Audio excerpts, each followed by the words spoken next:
me introduce your host, Fino and Sasha, the legit king. It's the start of the show, time to walk through the smoke. When I enter the ring, I jump over the ropes. I feel like Mysterio, I ain't no joke. Titles, I held them both, call me Chris Jericho. Time to cash in my money in the bank. Just like Sheamus when he beat Roman Reigns. Meet me in the cage, like Undertaker when he met Kane. I don't play games, I'm the Triple H. The crowd screaming, you rock like my name's Dwayne. The crowd screaming, you suck like your Kurt Angle. In the ring, I'm the boss just like Sasha Banks. So you'll get whipped like the intro from Sable. King of my stable, don't matter the label. Smackdown or Raw, you get put through a table. Pushed off a ladder or choked with a cable. Throw me a chair, I'ma give him a facial.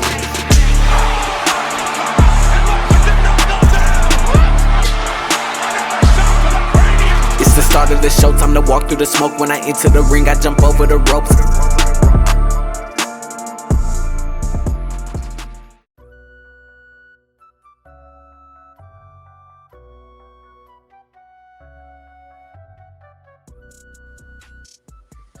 What's up, ladies and gentlemen, and welcome back to the wrestling podcast known as Ring Champs.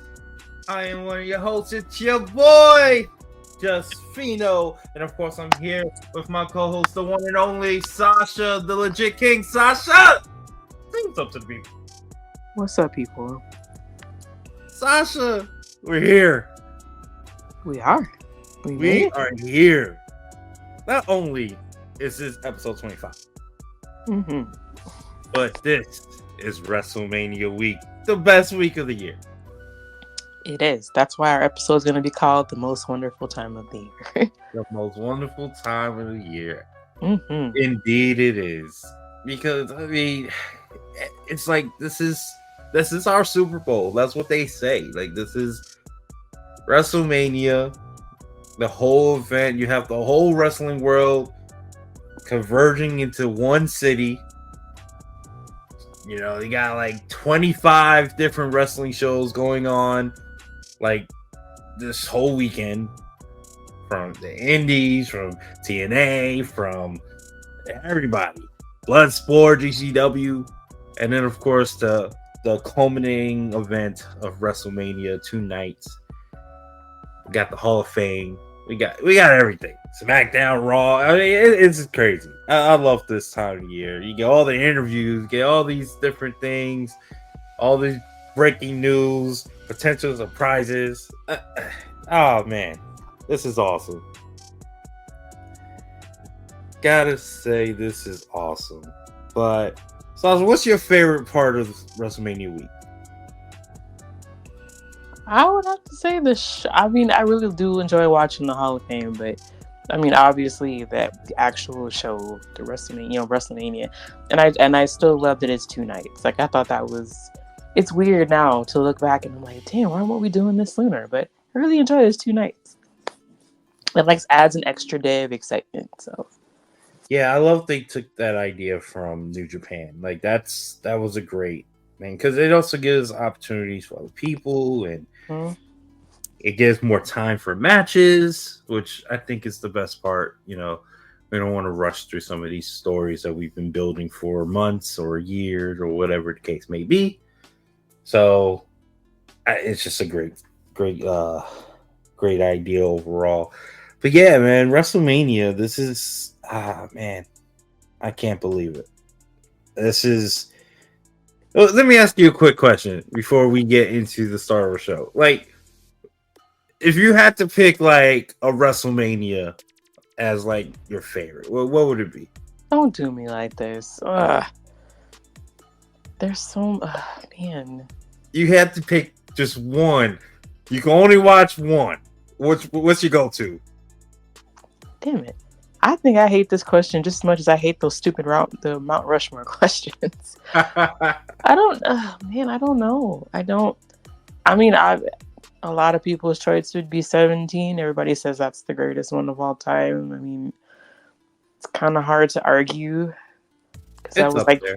Yeah, but I mean, I don't know. I enjoyed 19. I enjoyed 21. Okay. 22 was really good. I went to 25. So I saw, but I mean, even that, the show, like, overall wasn't that great, but I mean, it did have Taker and HBK, so that, like, totally made up for it. Oh, don't forget about the battle royal. At 25. Yeah, they didn't have the didn't that have like that battle royal with like the legends and stuff? Or the women was that the one with the women's battle That was royal? the women's battle royal. The The women's kids battle battle royal, yeah, royal was 17. with Um, Santina. yeah, we're not gonna talk about that. No, I had to sit through that live. No, sorry. Man, like I said, I was at 25. I was at 30. 30 was really good. That was, and then of course I had an ending the streak. You know which one that I thought was like the build wasn't that great, but then the show turned out amazing? I already knew your 31. answer. I knew you were gonna say 31. Yeah, because I was gonna say that's my go-to. I love At, 31. at 31, there's so many. I don't know. Like I know I just rattled off more than one, but I can't pick. I really can't because If there's I had to pick one, for me, it's 31. Because I thought it had everything you would want. It had good matches, it had great moments, it had surprises, it had The Rock. I mean, anything you can name that you want at a WrestleMania, it had. yeah. I thought like, and even it had Brock and Roman the first time. I still thought that was their best match together. I really loved it. Yeah, I that was mean, a they really did good it to death afterwards, but that was like the best one. match. I think it was, but at SummerSlam was good too. But it was just for Yeah. different reasons. But I felt like bell to bell, I felt Yeah, like if you're talking 31 was about within the confines of just that match, yeah, I guess I can understand. That's the match that it kind of put Roman in that level. because that was his first time. You're right. So, I mean, but then, because then after that, in between, most of those shows, well, 22 is good too. I enjoy 22. But most of the other shows, though, they had like moments. Like if you think of like WrestleMania 35, I know everybody's going to be like, oh, Becky, Ronda, and Charlotte. That's fine. No disrespect to them. To me, Kofi Mania was the moment for that one. 33, the Hardy Boys coming back. I might have shed a thug tear or two for that because they were my faves growing up. But yeah, it's super hard. Like I know you can pick 31, but I don't know if I can. I just I hate these kind of questions. I really do. I'm sorry. I just had it. I was just thinking about it because I've read an article earlier, and they were like ranking them and stuff like that. Obviously, 17 was up there. I think 17 was number one. 17 dropped down the list for me. I got last year and 31 like above 17 now. But yeah, I was just curious about your thoughts on that. So Sasha, how about you tell us what we got on the show for today? Hold on to your butts, guys. We got a big show for you because this is, I mean, for all intents and purposes, it should be a big show because this is like the 40th WrestleMania, like 40. So we have, and as usual, this time of year, you have some interesting interviews. They push out a lot of content. So we're going to talk about two big documentaries that premiered this week. The biggest interview of the week, I think, by far. We're going to run down the Hall of Fame. We're going to talk about NXT Stand Deliver. And then, of course, we're going to run down WrestleMania 40 Night 1 and 2 and give our predictions. So, strap in, get a snack, kick off your shoes, relax your feet.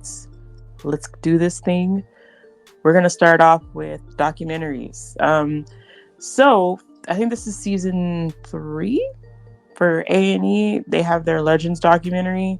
You might see the commercials during Raw or SmackDown. So they have two shows. They have Legends, where they profile a famous WWE superstar, and then they have Rivals, which obviously talking about WWE Rivals. Well, we're going to talk about the documentary this past week, and it was for... Do you want to do the intro since this is kind of like your thing?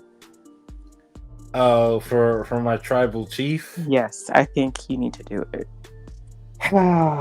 Okay, so this documentary, first off, I just want to say, great job.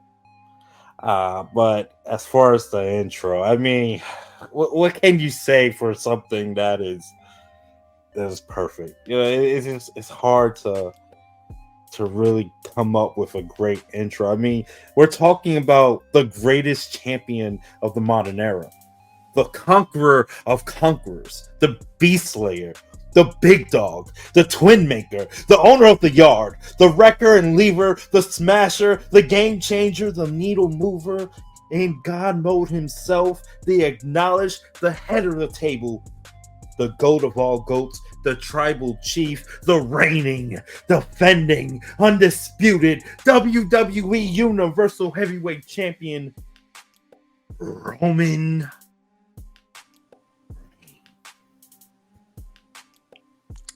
All right.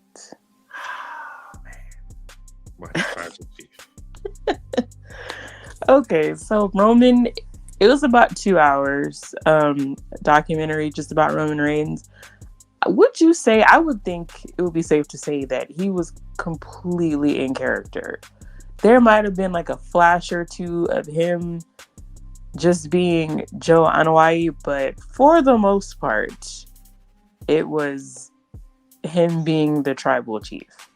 Not to say that it wasn't entertaining, and I kind of thought going into it, it might be that way, but it's interesting for him to have a documentary, in my opinion, already, because I remember him coming in. You know, I remember his first night in the company, and it's been almost a decade, I believe. So, I mean, I thought it was well done. It was directed by Paul Heyman. You could tell his fingerprints are all over it. He was on the documentary as well. They briefly talked about his, him growing up. They talked about his brother, the late Matt Anoa'i, who was Rosie. He was in 3 Minute Warning, and then he was paired with the Hurricane as a superhero in training. And I do want to dig into that a little bit after I get your thoughts on it. But to me, overall, it was fine. It was what I thought it was going to be. I watched all the other ones. This wasn't my favorite one, but it was what I thought it was. What do you think? I thought it was really well done. It was nothing special, but it kind of, I thought it sped by a lot of things. But I mean, I think it was only like an hour or a little over an hour long, so it wasn't like you could put too much. I wish there was a little bit more details as far as the backstory. It didn't really go too deep because, as you said, Roman was Roman. He wasn't really Joe in that. Yeah. They did talk about how the Roman character is more now of a mixture of both Roman and Joe. And he kind of took that over. But other than that, I mean, I thought it was really well done. But I wish there was more behind the scenes of it, just to get the more psychology of Roman playing that character. Like, especially during the pandemic part, I wish they could have went a little deeper into that and the psychology of that. Yeah.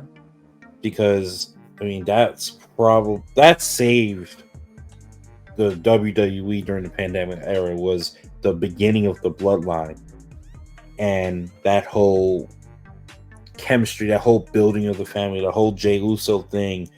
I mean, it really helped save the WWE during that time. So I just wish they had just done a little bit more for that, if that makes sense. Yeah. The only reason I would think that they didn't go into a lot of detail about that is, like I mentioned, they have the other show Rivals. So maybe this is just putting it out there, and if not, I would like my credit, Annie. Maybe for the next season of Rivals, they do Roman versus Jay, or they do a Rivals talking about like the whole Bloodline saga. Like maybe they have something else, because I did think it was kind of weird that it wasn't touched on, considering that his feud with Jay was pretty much what got the tribal chief off the ground. Like, that's pretty much when it came full circle that he was the tribal chief. Right. But that's the only reason why I would think, like, maybe they just are saving it for Rivals. And I think it's worth an episode by itself. Like, I think the ups and downs of the bloodline, or even if you just focus on Jay and Roman, I think there might be enough juice out of that for its own little show. So maybe that's why, I don't know. But kind of like we touched on earlier, he was mostly in character, which I get. Like, I feel like he's taking a very Undertaker kind of stance on his character. Like, he doesn't really, he's Roman Reigns all the time. Like, you don't really get to see a lot of Joe. But to me, like, the most interesting part of the documentary was when they talked about his brother, and then the producer off camera, he read something that his brother, Roman's brother, said about him. And they, the camera was on his face, and you can tell that touched him. Yeah, like, that was like one of the few moments where it was like he just couldn't keep Roman on. It was Joe. It was like Joe on his face. You could see it. So I thought that was interesting. And I get it, I'm all about keeping your character, keeping the mystique going.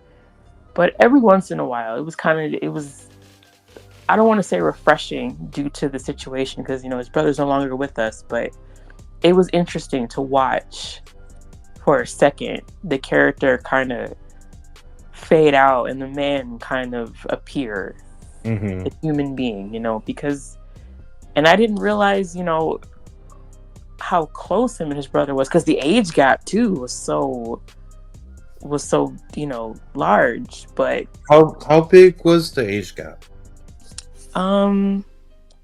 I think I don't really know, I have to look it up, but I'm pretty sure like he was like, his brother was already like an adult, like he was already pretty much grown by the time Roman came along, because I remember the baby picture, like he looked much older.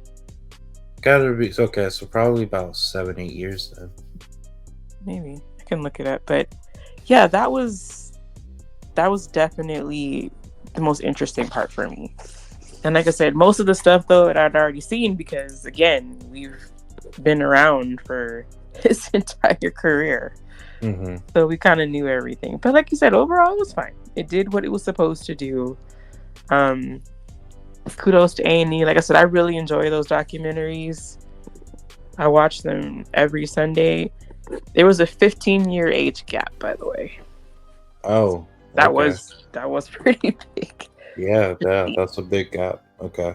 Yeah, because Rosie was born, well, Matt Anoa'i was born in 1970 and Roman was born in 1985. So. Gotcha. Yep. All right. So, also premiering this week, Peacock was Becoming Immortal, the Bray Wyatt story, and this documentary, yeah, it was. So going back, me and you had talked about we talked about, when we're gonna watch it, and I told myself like, okay, I know I got 2 documentaries to watch. I'll watch one this day and one the next day. So I watched Romans, and I was like, okay, I'll watch Bray the next day, and I ended up watching them both in one night, and it was a lot to take in.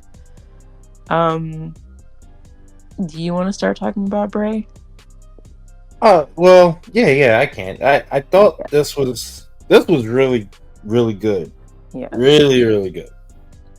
I think it was more because it was a WWE. It was done by WWE. They had the lead on it, so they, we got a lot of backstory. This is where I wanted from the Roman thing, where on this one we did get a lot of backstory. We got the details of his, what he was thinking during this time. I like the fact that they had, parts where he was talking, so you actually, got to know just a lot of information that I thought was really cool.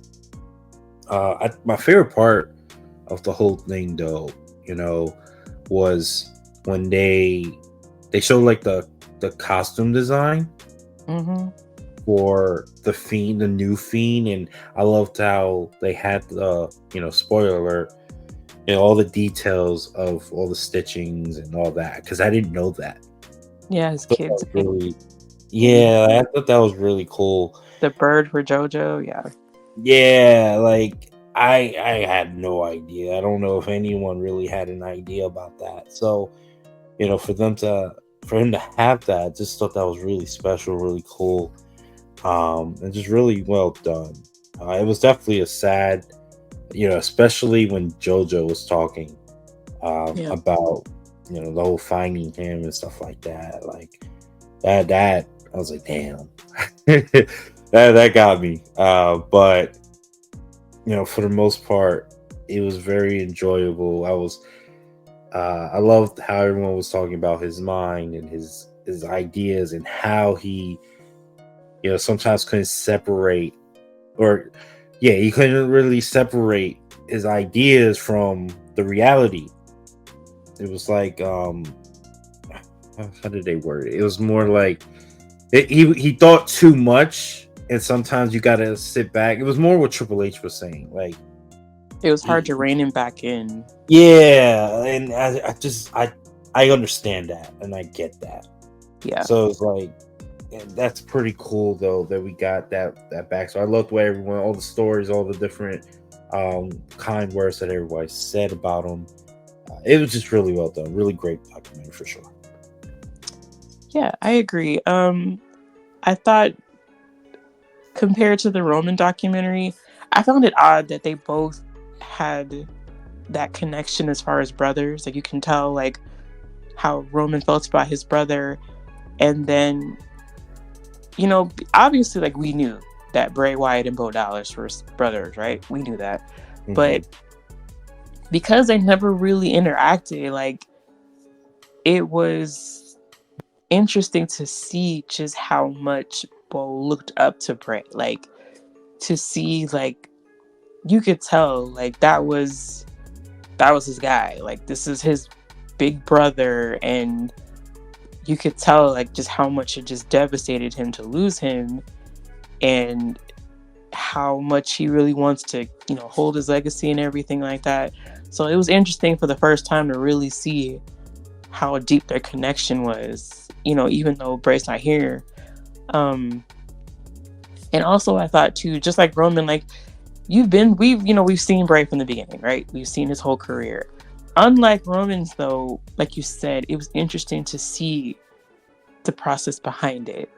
It's like, yeah, we know about all the feuds, we know about what happened, but to really for the first time get like an in-depth, look at it, especially if you think about just like Roman is now, Bray was such a strong character that you didn't really know Wyndham, and you didn't really know the thought process that Wyndham put behind Bray. So I think that's what made it way more interesting.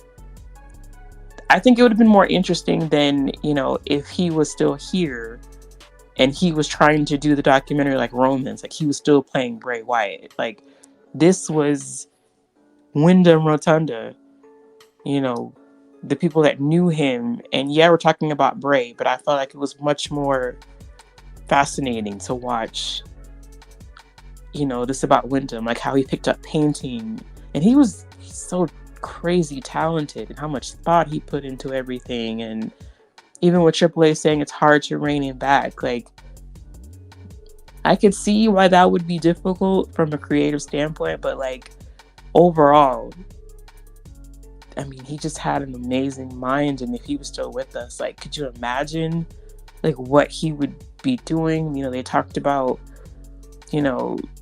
Bo working with him when he was Uncle Howdy. Like it's obviously sad that he's not here anymore as a husband and a father, but it's also to think like what he could have done in the wrestling world. And what if he had decided one day like, okay, I'm done in the ring, but I want to help others outside the ring. Like jeez, like what he could have done. So if anything, it just made me realize like God, I miss him. Like just it brought back memories of how excited I was when the Wyatt family debuted. It's always kind of tough to see the Wyatt family on screen, knowing that there's only 2 of them left. So that's always tough. But overall, I really, really enjoyed it. It was worth staying up late and being just completely tired the next day, but Oh man, I really miss Bray. I really miss him. Yeah, that interaction he had with Triple H after he came back at Extreme Rules, I thought was really awesome too. Like that was a sad one, but you know, it was just one of those things where, you know, Bray. It really showed how much Bray meant to a lot of people, how he affected a lot of people, and I think that's, you know, just tells you the man he was. So yeah, and even with looking back, the evolution of his character and all the different changes, and even towards the end when they were talking about the promo that he did when he was just talking to us for the first time, like really as Wyndham, like just looking at the evolution of his character. I mean, I know people wanted him to go in the Hall of Fame this year, and I kind of understand why he didn't go in this year. But like, he really does. He really, really does have a Hall of Fame career because, God, look what he was able to do. Like, he evolved so much in relatively. I mean, he was there for a good while, almost 10 years, but God, that evolution. I think that's the craziest part. Like, I didn't even realize it was 10 years. Yeah. That's the thing. Like, I think so. He debuted it at, well, his first Mania was 30, right? Yeah. But then remember, he was there in NXT as Husky Harris, so he was there. Yeah, right. That's the thing. So, like, I'm only thinking Bray, but like, you got to think about the Husky Harris. You got to think. So he was there for more than that.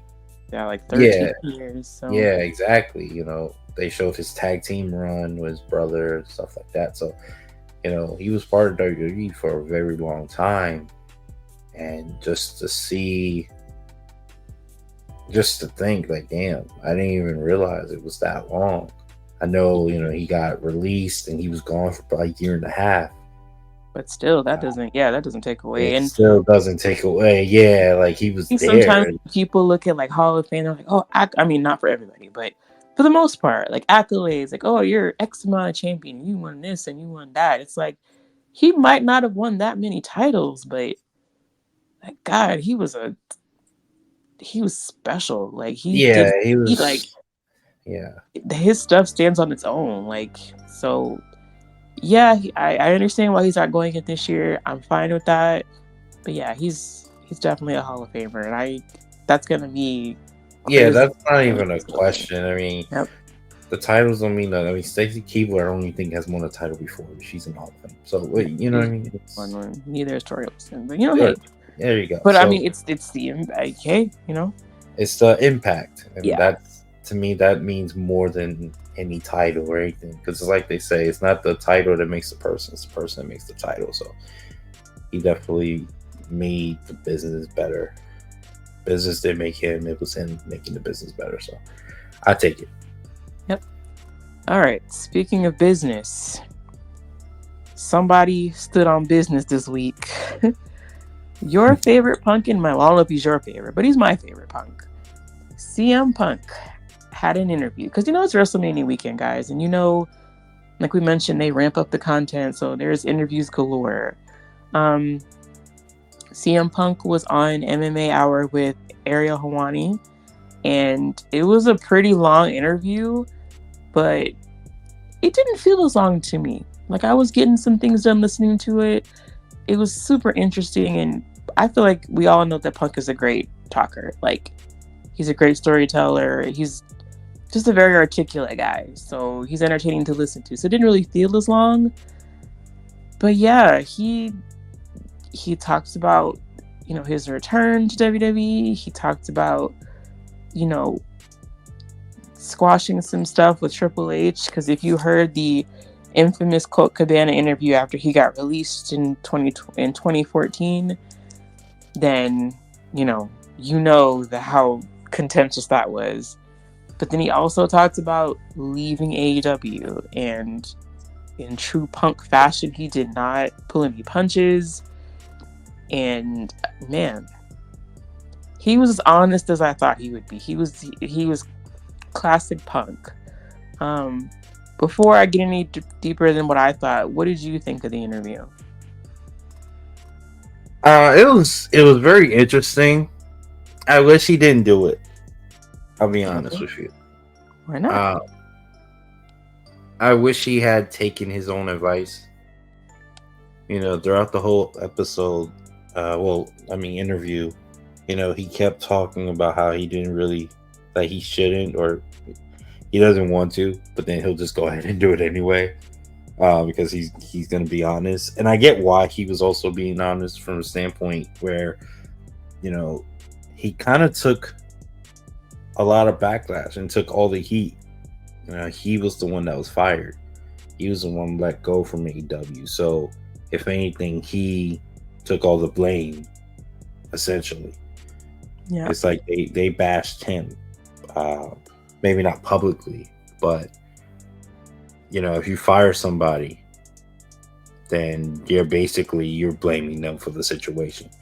So I get why he did it. But I just wish he did it. I wish he had just said, look, past is a pass. I'm going to just leave it there. Maybe at the end of his career, he could talk about it, you know, but I just wish he didn't do it. The reason why is because I don't want him to come off as like, I don't want him to feed into the tribalism and attack and create just some more separation between the companies, and well, specifically the fan bases, because you know how that's already, you know, that's already a thing. The tribalistic fan base is crazy. You got AEW fans who hate WWE and bash everything they do. Same thing with WWE, always bashing AEW. I mean, yeah, it was good to hear his side because we really didn't hear anything. You know, let's talk. You know, if you go about the whole, let's see, I'm trying to think.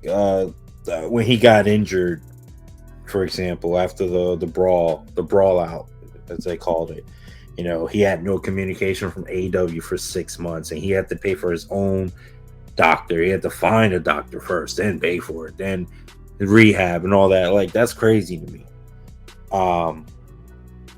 It's also how he talked about the structure of each company and how Tony.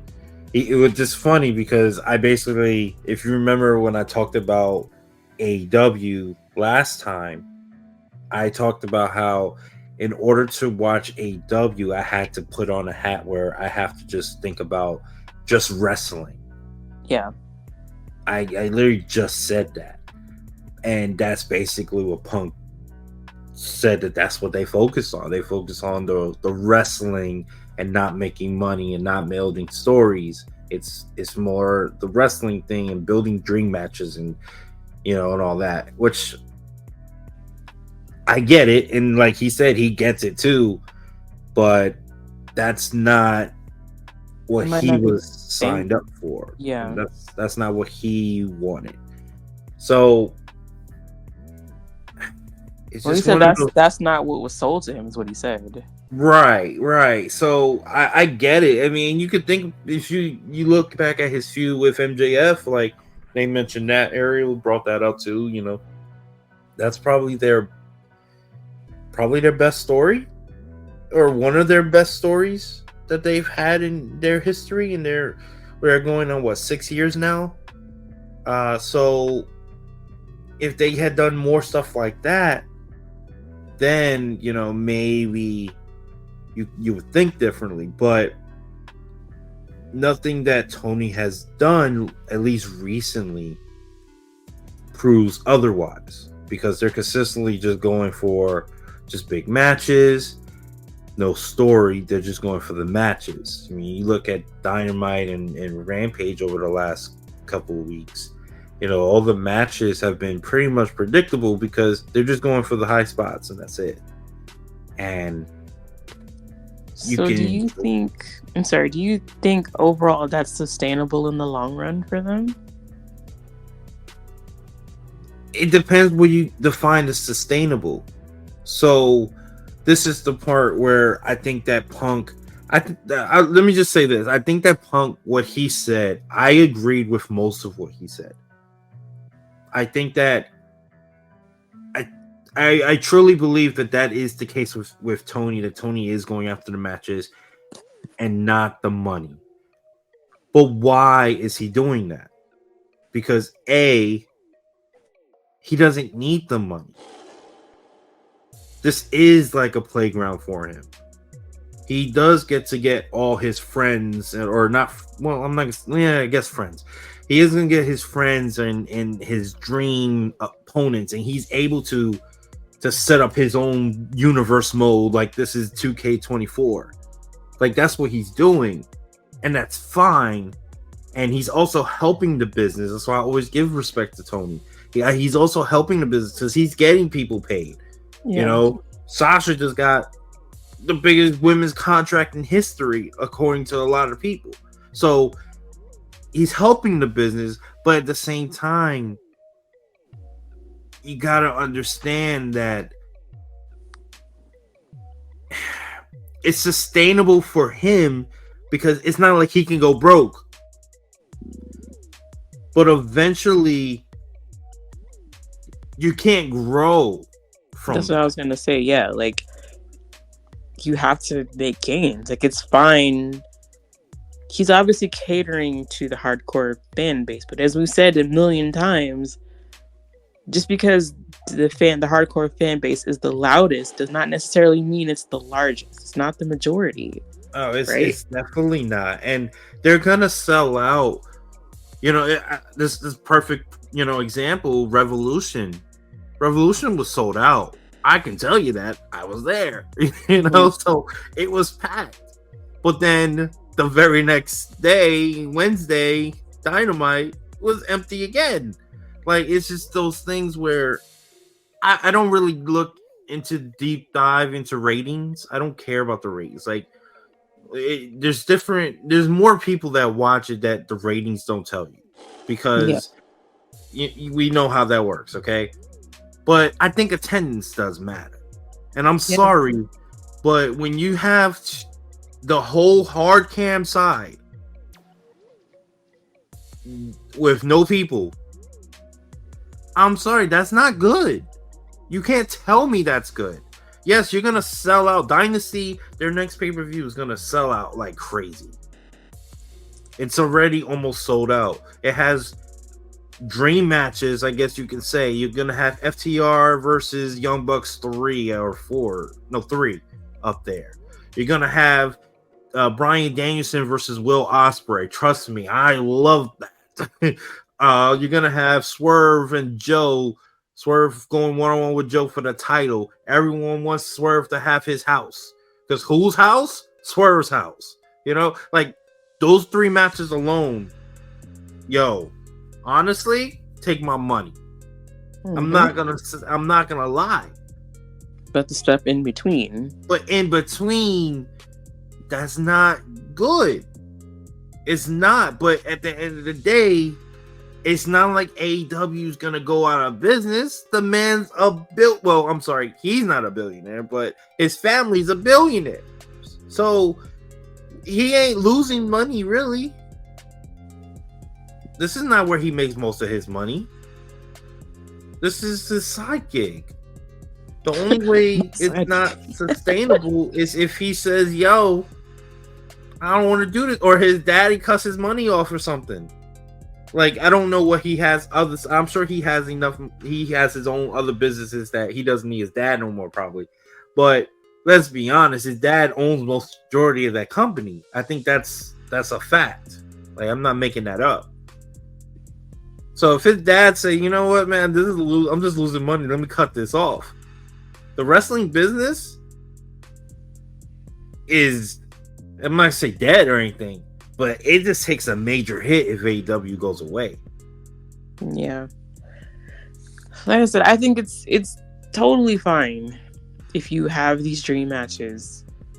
But again, you can't really grow if everything in between isn't clicking as much, right? You can't keep hot-shotting these big you know, these big debuts, and then it's kind of like, oh, after a while, because I mean, look how many people they have, and they're not really using as much. Like the stories really aren't going, you know. So, Sasha, I'll tell you this: their next pay-per-view is like in a week or two, right? I think it's like the week after Mania or something. mm-hmm. Who did they just recently sign? I think this is after Sasha Banks. Was it Okada? No, I'm talking about her. Okay, yeah. I'm They sorry, just signed- Mercedes Moné. Sorry. They just signed the CEO of Mercedes Moné, formerly known as Sasha Banks. Okay. She's not wrestling on that card. She's going to be wrestling on their next pay-per-view after that, which is one of the big four, the original Double or Nothing. That makes sense. I get that. But why is she not on this card? This It's is in a week, right? It's like in a week. She's been here for a month now. It's been a Is month. there a women's match on the card? There's one that I know of. Is it? I know the- there's Willow versus Sasha's going to be facing the winner of Willow and Julia for whoever's the champion. Sasha's going to Okay. face that.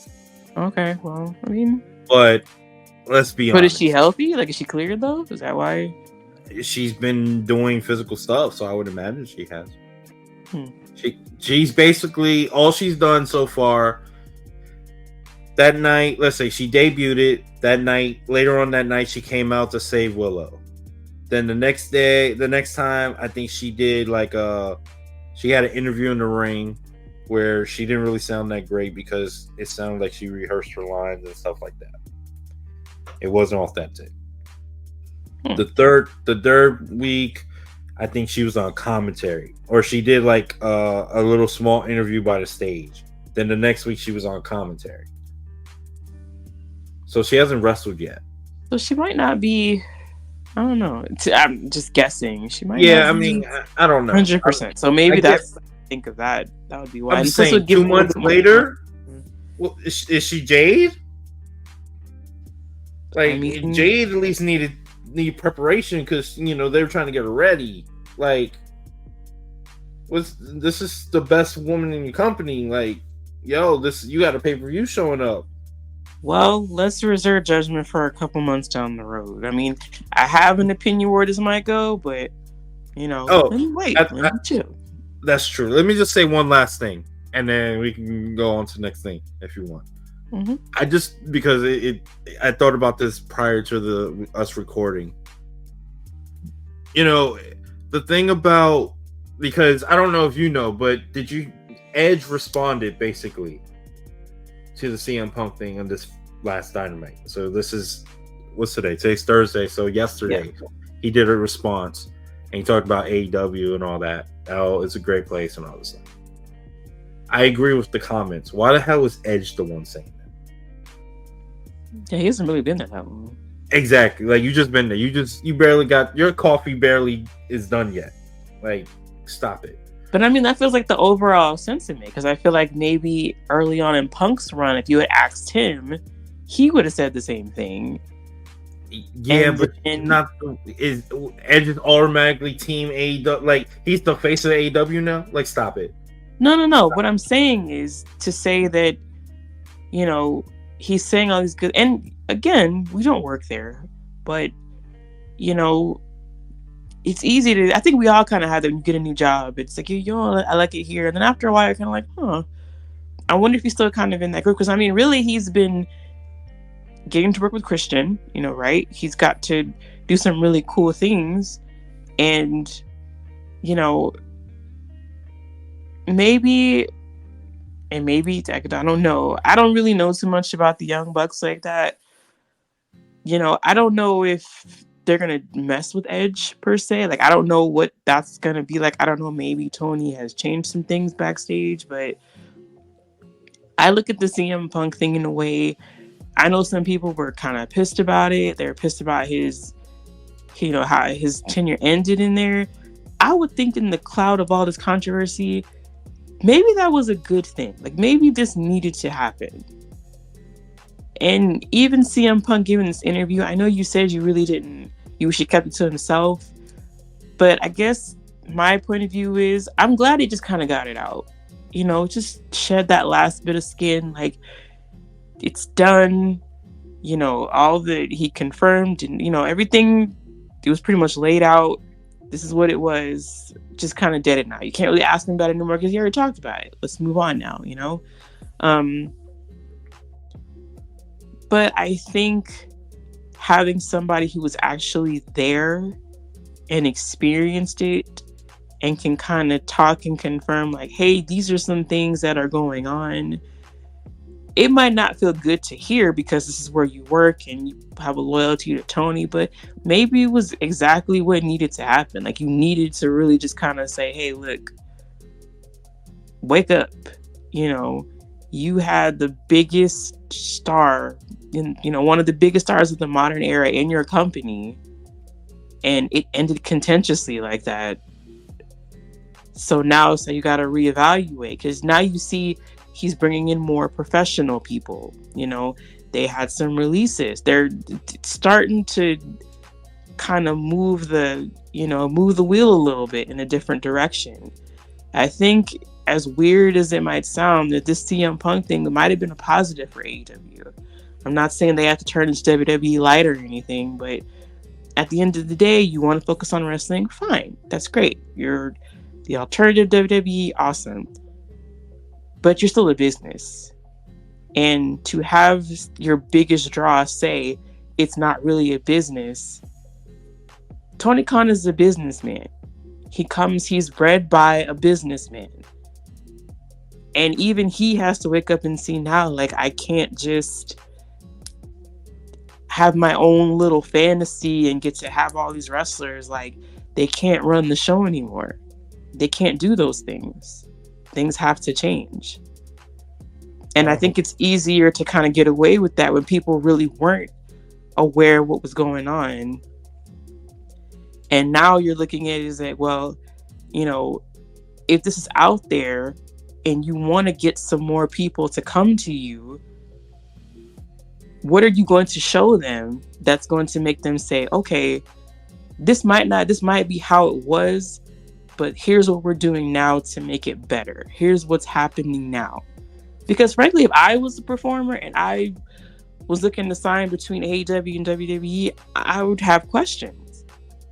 I would be like, well, you know, hey, is this boss man? Like, can I trust you? Are you going to handle something if something happens? You know, with him saying he had to pay for his own medical and people didn't contact him. I don't want to work nowhere where there's no communication. I don't want to be out there like that.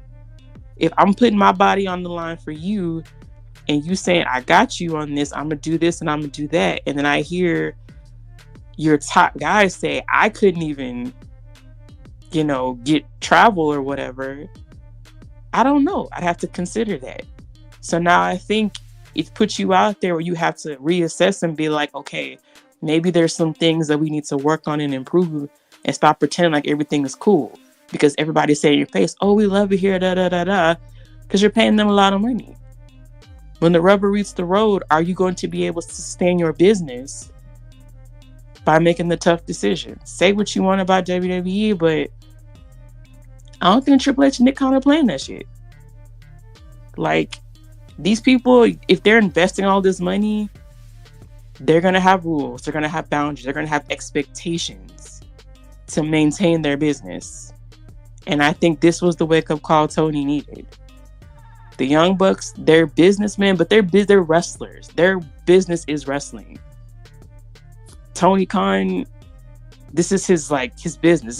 He's the X and O man. He's the money guy. This is all on his tab, you know? So I feel like this was a positive thing. I think for Punk to just dead it, leave it alone, talk about it, move on, and for Tony and AEW to just take it as a lesson and move on to and just be better, you know? So that's how I took it. Yeah. All right, so now that we got that out the way, let's go ahead and start for WrestleMania weekend. And as always, WrestleMania weekend starts off this year. Well, the last few years, it's been on Friday. So we're recording this Thursday. Tomorrow is Friday. They're going to have SmackDown at its normal time. And then right after, they're going to have the Hall of Fame. And this year we have 6 inductees. Well, 7 if you count the tag team. So it was announced this past week that the final inductee in the 2024 WWE Hall of Fame was going to be Leah Maivia. That's The Rock's grandmother, the wife of High Chief Peter Maivia. And you could instantly tell the people online who didn't take the few seconds to Google who she was. And they just made the comment, oh, The Rock strikes again. Look at him throwing his weight around, blah, blah, blah. And it's like, Google is free, guys. Yeah. If you don't know, Leah Maivia, again, was the wife of High Chief Peter Maivia, but she was also a female promoter. You know, when Peter Maivia passed away, she vowed that she would continue running the territory for him. And she did. She ran it for a number of years and managed to keep it sustained for a while, but she does have she does have a history in the business. So, I mean, I don't know how you feel about her being inducted. I don't really have a problem with it. It's fine. No, I never have any problems with anybody being inducted. Yeah. Like, it is, at the end of the day, it's like we mentioned with the Bray thing, it's more about the impact. I really could care less about any like titles or anything like that. It's just more the impact. She had a great impact on the business. Being a female promoter, during that time, that alone right there, is legendary. So, I was definitely happy to see Leah make it. Just going down the list, Bull Nakano, just a beast, Yep. Just a beast. I mean, that's just, I've seen 1 or 2 of her matches before. I think it was, I know one for sure, might have been 2, but God, it was just a badass match. Yeah, I've seen a couple of her matches with Lunge Brays. Man, it's funny. Like, I remember how she looked, and then you see pictures of her recently. I'm like, wow, like, yeah, like it looked like she could still beat someone up like easily. Then I think she was recently in like, wasn't she like in a Royal Rumble or something, or Battle Royal or something? I could have swore I saw her recently in one of those. No, I'm not in WWE anyway. I don't know, but not in WWE. No.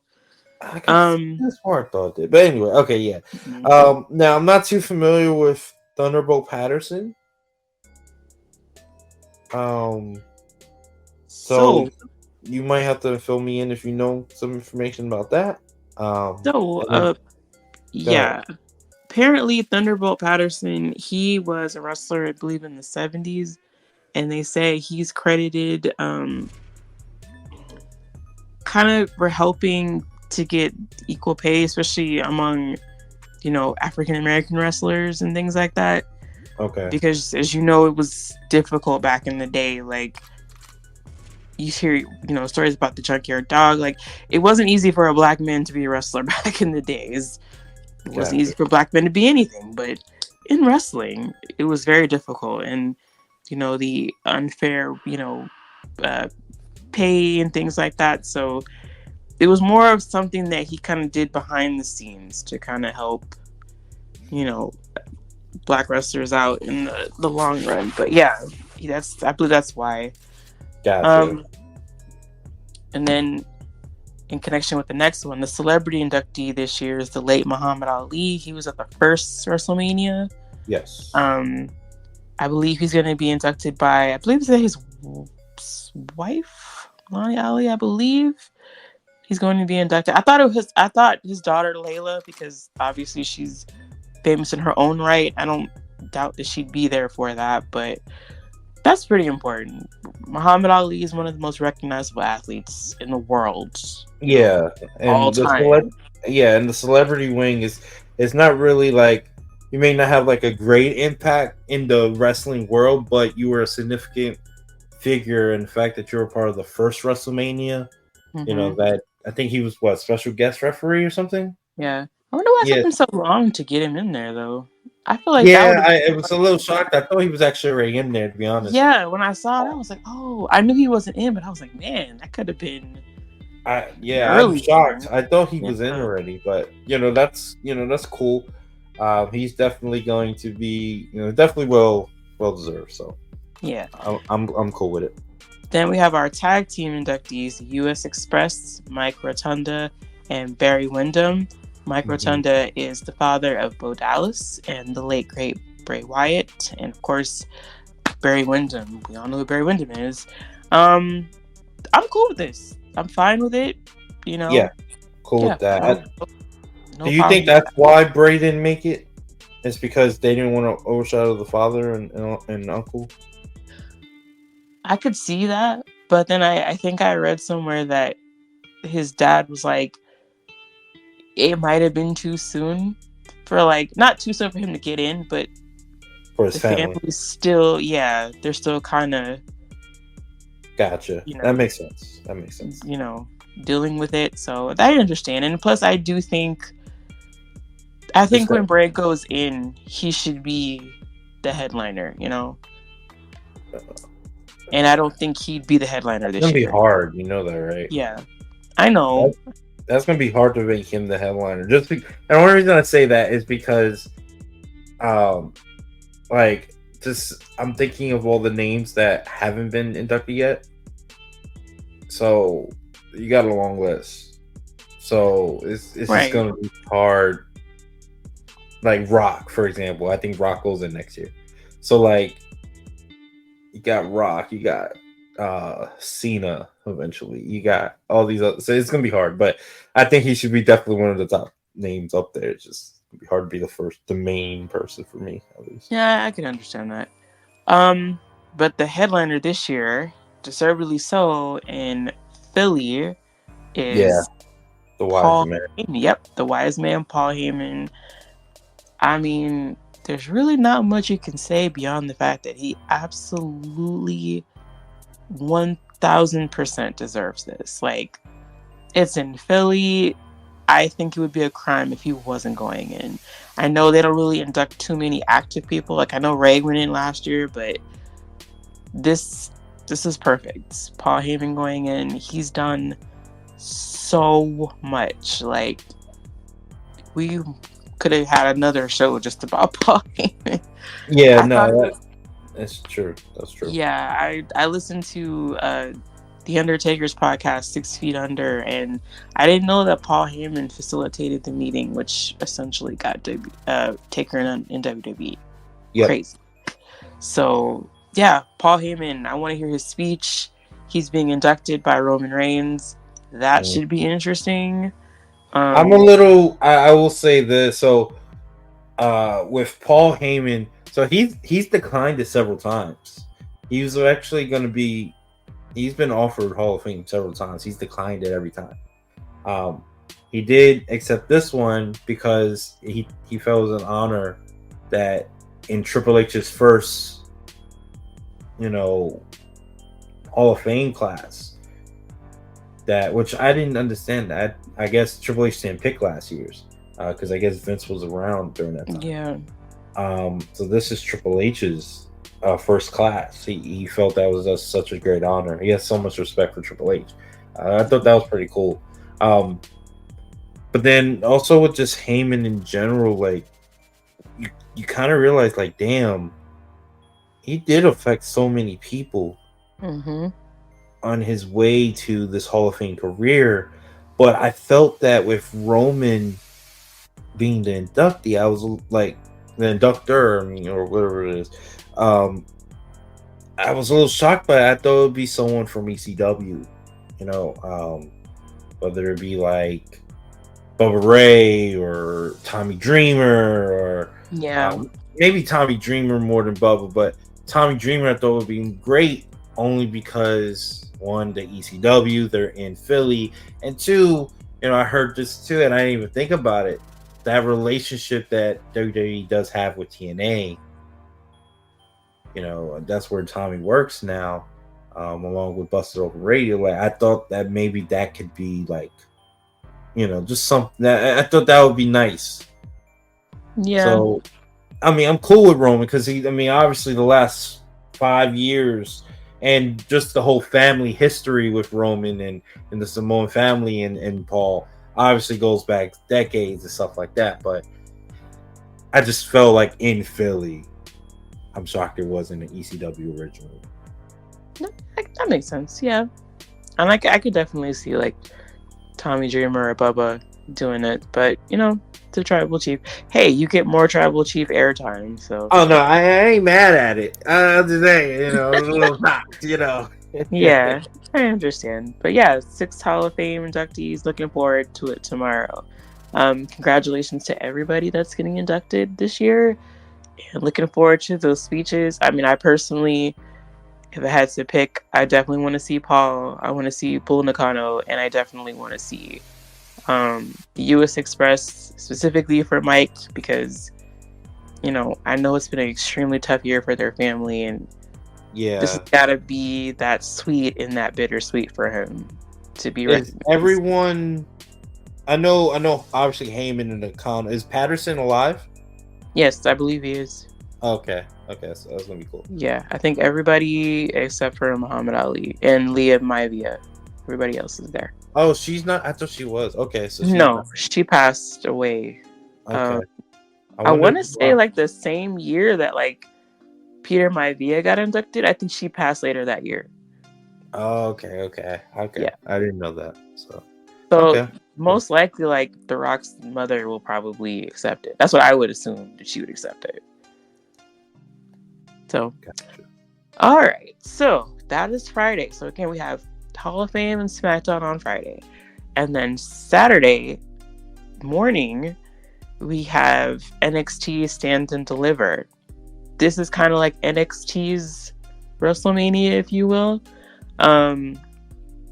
We have 7 matches, which is a little high for NXT. Like, I'm used to like the 4, maybe 5, but I guess they thought, hey, WrestleMania weekend, we'll ramp it up a little bit. But we got 7 matches. We're not going to go through all of them in depth. I'm thinking maybe the main event we will. We can talk about that. But we could just quickly go through, talk, list the match, and then just give our predictions. First up, we have the 6-woman tag team match. We have Thea Hale, Fallon Henley, Kalani Jordan versus JC Jane, Kiana James, and Izzy Dane. Who you got? So it's probably gonna be. I'm gonna go JC Jane and them. I think that Thea Hale and Kalani Jordan and Fallon Henley, they should get the win, but I feel like they're just gonna do. It's gonna be too obvious, so they'll probably go JC Jane's group. Yeah, that's what I think too. So yeah, we'll go with JC, Kiana, and Izzy. Up next, we have Shawn Spears versus Joe Gacy. So that's the pre-show match. Mm-hmm. I think that Gacy. I like Gacy's new character direction, where he's like, just like always like being a creep for everybody. It's kind of funny and cool. But Shawn Spears has obviously made his return. So I think this is just a way to get Shawn Spears over more so that he can help put other people over. So okay. Yeah, I'll go with Shawn Spears too. I will go with him. Up next we have the North American title match, Oba Femi versus Dijak versus, I believe it's Josh Briggs. Yeah, Josh Briggs. Go. Oh, who? Me? You? I'm sorry. I'll go. Okay. I'm gonna go with Oba. I do like Dijak. I feel like he's been putting in that work. I think he's completely underrated. I still love the stuff he did with Keith Lee. But Oba Femi, man, like he is really just getting in that groove of that character, and I really think this is going to be a good test for him to be in a match like this. But I'm going to go Oba Femi. No, I agree. Oba Femi is a beast. He's been dominant. He seems like his fast rise has just been amazing. Honestly, they did not expect him to grow this fast, and he definitely has. He's learned a lot. He's showing out, and I love what they're doing. He has a good present too. This could steal the show. Like it really could. Just having Dijak against other bigs. I mean, come on now. Dijak is a great, and Josh Briggs has definitely improved. But Obafemi stays the champ for sure. I would love it if they do something where it leads to Obafemi and just Dijak. No disrespect to Josh Briggs, but I really, like I said, I really enjoyed Dijak's matches with Keith Lee, and I'm more interested in seeing Obafemi and Dijak. I feel like they would do something really good together. So let's just see where they go from there. Yeah, I think Briggs gets the pin. Like he gets, so it sets up the Dijak thing. So I agree with you. All right. So next up, we have the NXT Tag Team Championships. We have the champions, Braun Breaker and Baron Corbin versus Axiom and Nathan Frazier. What do you got? I love the War Dogs, but at the end of the day, with Breaker moving up to the main roster, I think this is the way to get Axiom and Nathan Frazier the big win. I like their tag team. They are a very explosive team, very high athletic team that can just have a lot of high spots. They do a great job. And I think this is their first signature win. Get the tag team titles and help elevate the tag team titles, help elevate another tag team while Braun moves up and maybe Baron goes with him. Yeah, I agree. I'm going to go with Axiom and Nathan Frazier as well. But like I said, Braun and Baron, they've done a good job. They've done a good job together. I love Baron's run in NXT. That's just what he needed. So if he does go back to the main roster, I do wonder how they're going to integrate him back in there. But I do definitely think his run in NXT was just what he needed. So next up, we have the NXT Women's Championship. Lyra Valkyria versus the new heel, Roxanne Perez. Roxanne, I like Roxanne Perez.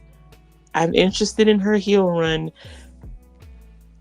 You can tell she's getting more comfortable in the role, but I still kind of see smiley, cute Roxanne Perez in there. But she's getting there.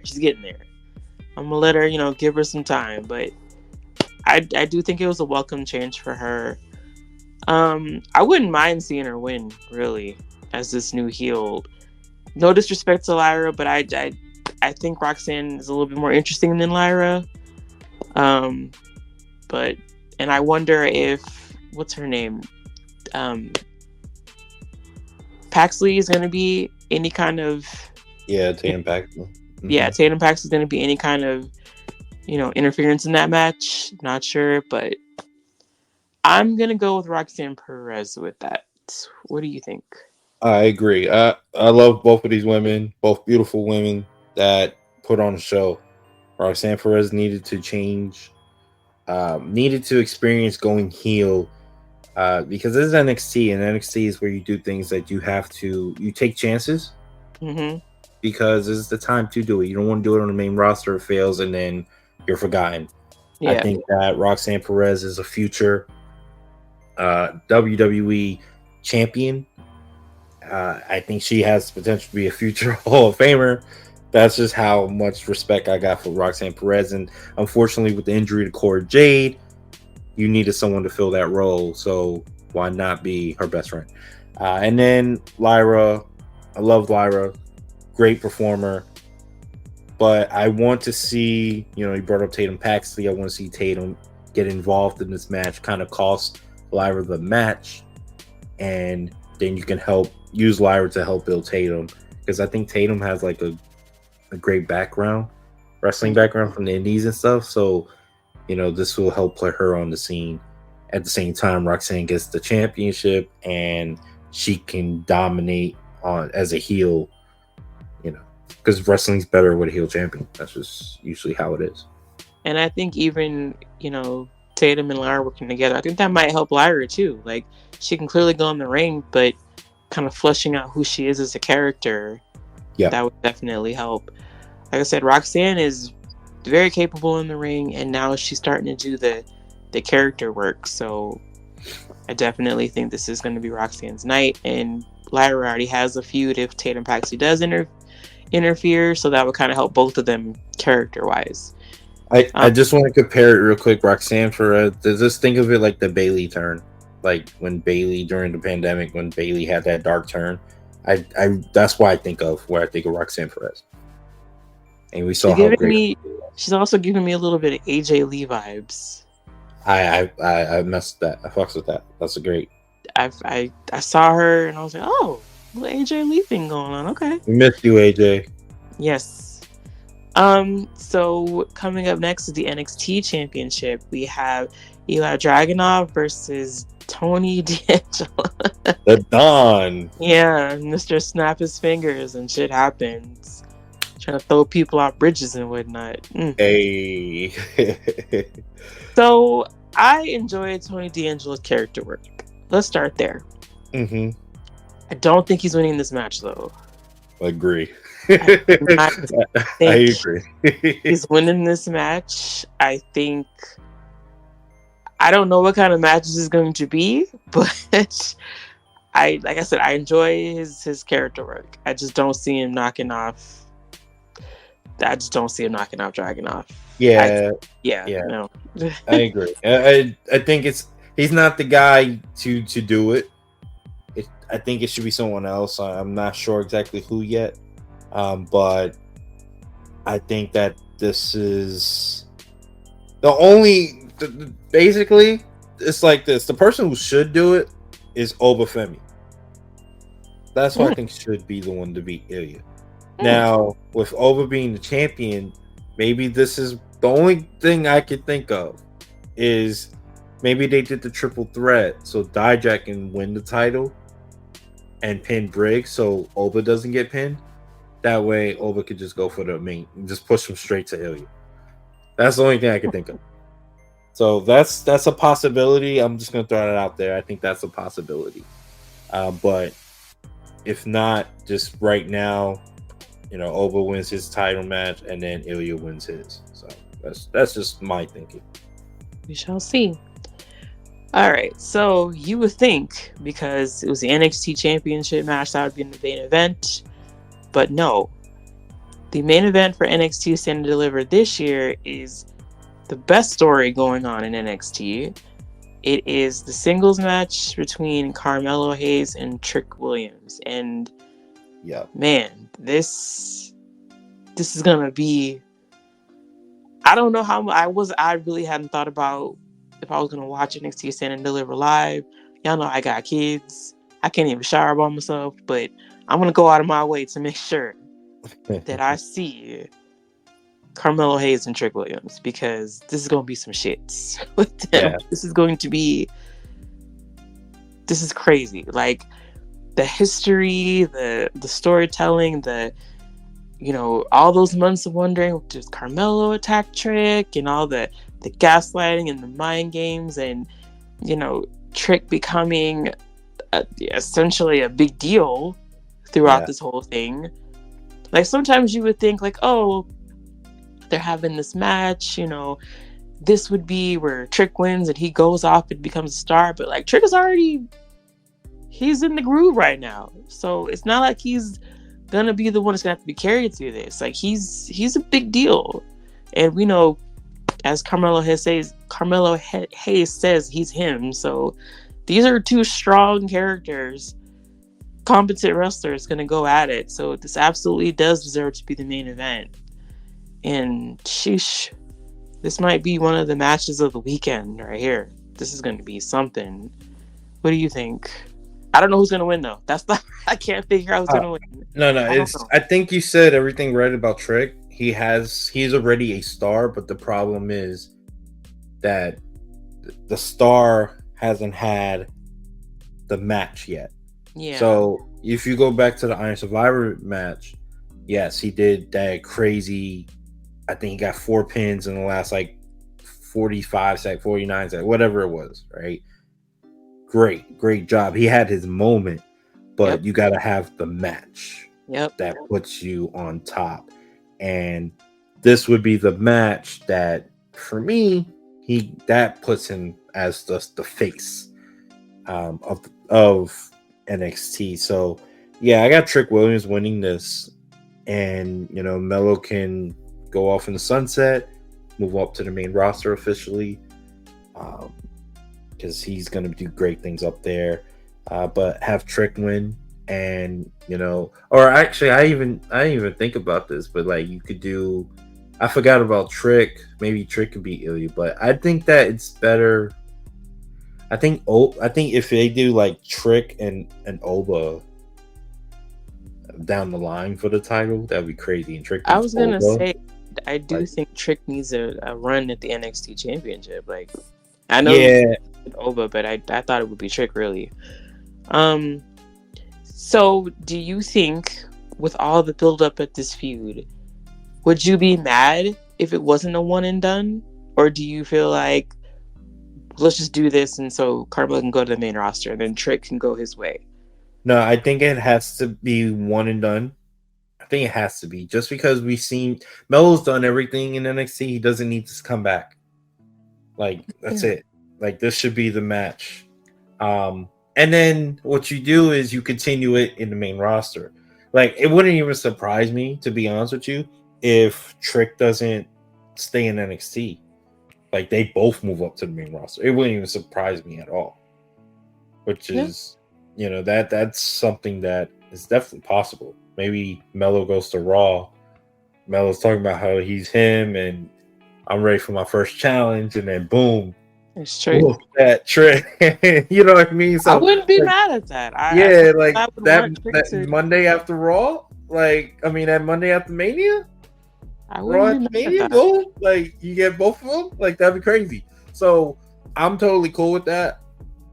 But yeah, I got Trick winning. At the end of the day, Trick wins. I don't think there's a rematch in NXT. I think they go their separate ways unless they both go to the main roster, same brand, and then they continue that. Just think of it like a Gargano, Ciampa feud, but instead of it happening in NXT, it actually crosses over to the main roster. And I think that would be a great way to establish both of them in front of the main fan base. All right, you convinced me, Booker Man. I'm gonna go with Trick Williams as well. All right, so we agreed on everything, right? Yeah, that's good. That's good. You're learning, my Padawan. Let's get into WrestleMania, because the goodwill might not last that long. All right. Oh yeah.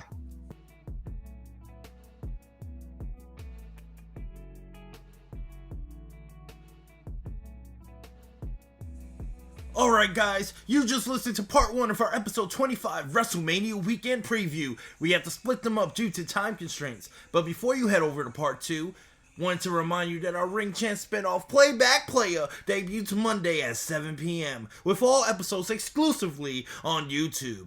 Thank you for listening. Now head to part 2. Yeet!